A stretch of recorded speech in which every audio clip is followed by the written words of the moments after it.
টি-20 বিশ্বকাপের জন্য পাকিস্তান তাদের স্কোয়াড ঘোষণা করেছে, জার্সি উন্মোচন করেছে, শ্রীলঙ্কা যাওয়ার প্লেনের টিকিট কেটে ফেলেছে, অস্ট্রেলিয়ার বিপক্ষে টি-20 সিরিজও শুরু করে দিয়েছে।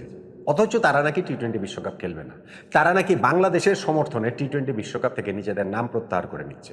সেইটা এমন পর্যায়ে যে আইসিসি প্রেসিডেন্ট জয় শাহ, আইসিসির ভারতীয় প্রেসিডেন্ট জয় শাহ, তিনি 8বার ফোন দিচ্ছেন পিসিবি চেয়ারম্যান মহসিন নাকভিকে। নাকভি সেই ফোন ধরছেন না। 8বার যে ফোন দিচ্ছেন সেইটা পর্যন্ত গোনা হয়ে গেছে। এগুলো ভাই খুবই আসলে সিলি কথাবার্তা, খুবই হাস্যকর লেভেলের কথাবার্তা। আমি বারবার বলে আসছি যে পাকিস্তান টি-20 বিশ্বকাপ ফাইনালে গিয়ে তারা খেলবেই খেলবে।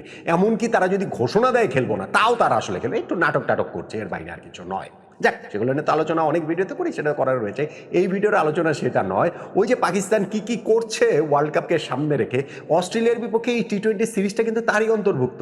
এই সিরিজটা কিন্তু ওই টি-20 বিশ্বকাপেরই প্রস্তুতি, এবং সেইখানটাতে প্রথম ম্যাচ লাহোরে পাকিস্তান 22 রানে জিতে গেছে অস্ট্রেলিয়ার বিপক্ষে।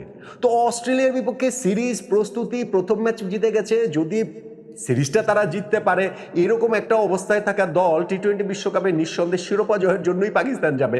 তারা বাংলাদেশের সমর্থনে ওয়ার্ল্ড কাপ থেকে নাম প্রত্যাহার করে নেবে, এটা মনে করার ভাই কোনো কারণ নেই, অ্যাবসলিউটলি কোনো কারণ নেই। যাই হোক, এই আলোচনা তো টার্নিং পয়েন্ট নিয়ে। পাকিস্তান যে 22 রানে ম্যাচটা জিতে নিল অস্ট্রেলিয়ার বিপক্ষে, সেইখানে টার্নিং পয়েন্ট কোনটা? একটা তো আপনি বলতেই পারেন যে সাইম আইয়ুবের all-round performance, player of the ম্যাচও তিনি হয়েছেন।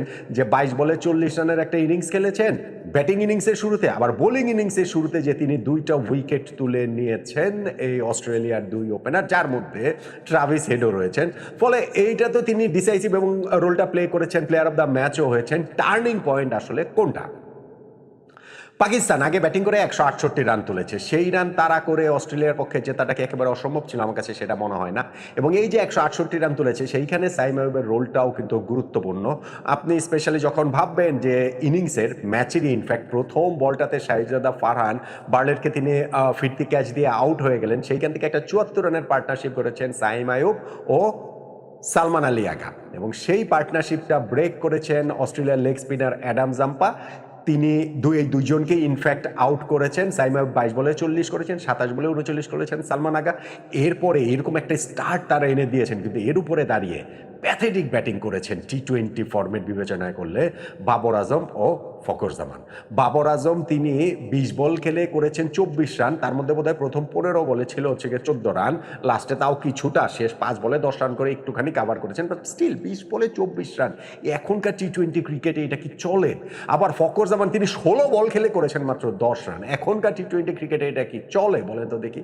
তারপরও যেই স্টার্টটা পাকিস্তানকে ওই যে দিয়ে গিয়েছিলেন, প্রথম বলে উইকেট পড়া সত্ত্বেও ওই 74 রানের পার্টনারশিপে সাইম আইয়ুব এবং সালমান আগা, তার উপরে দাঁড়িয়েই স্কোরটা 168 পর্যন্ত পৌঁছে যায়।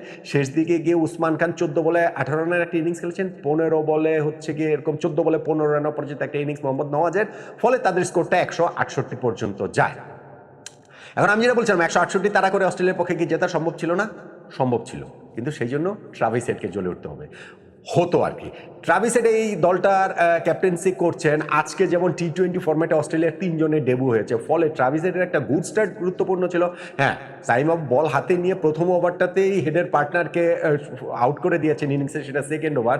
কিন্তু ট্রাভিস হেড তিনি ওই 2টা ছক্কা মেরেছিলেন, 2টা 4 মেরেছিলেন, 13 বলে 23 রান করেছিলেন। তারপরে গিয়ে সেই সাইম আইয়ুবের বলেই লং অফে ক্যাচ দিয়ে তিনি আউট হয়ে গেলেন। বাবর আজম দৌড়ে এসে ক্যাচটা নিয়েছেন। বাবর তার প্যাথেটিক ব্যাটিং কিছুটা পুষিয়ে দিয়েছেন, যে বাউন্ডারির ওপরে 3-3টা ক্যাচ নিয়ে। কিন্তু এই যে শুরুতে যে 2টা উইকেট তুলে নিলেন না, এইটাই আসলে আমার কাছে মনে হয় যে অস্ট্রেলিয়াকে বেশ খানিকটা পিছিয়ে দিয়েছে। দেখেন, পাকিস্তানও কিন্তু তাদের পাওয়ার প্লেতে প্রথম বলটাতে উইকেট হারানো সত্ত্বেও তারা ওই এক উইকেটে 57 রান তুলেছিল না 56 রান তুলেছিল। অস্ট্রেলিয়া 2 উইকেটে ওই 56-57 রানই তোলে, কিন্তু মাইনাস ট্রাভিস হেড এই অস্ট্রেলিয়া টিমের জন্য ওই রানটা তাড়া করাটাও আসলে খুব কঠিন, 168 তাড়া করাটাও। এবং ওই জায়গাটাতে যেই ম্যাট রেনশো ও ক্যামেরন গ্রিনের একটা পার্টনারশিপ হয়েছিল 40 রানে, সেই পার্টনারশিপটাও যখন রান আউটে ভেঙে যায়, তারপর তো আর কিছু করার থাকে না। ক্যামেরন গ্রিন তারপরেও ছিলেন, কিন্তু তিনি যখন আউট হন তখন 100 আগে 96 রানে মনে হয় 6 নম্বর উইকেটটা পড়ে গেল অস্ট্রেলিয়ার। এরপরে আর কিছুই করার ছিল না। বার্লেট গিয়ে তিনি 25 বলে অপরাজিত 34 রানে ইনিংস খেললেও কোনো সময় পাকিস্তানের জয়টা আসলে থ্রেডের মুখে পড়েনি। পাকিস্তান আপনি টি-20 ফরম্যাট বিবেচনা করলে বলতে পারেন যে মোটামুটি একটা সহজ জয় তুলে নিয়েছে 22 রানের ব্যবধানে।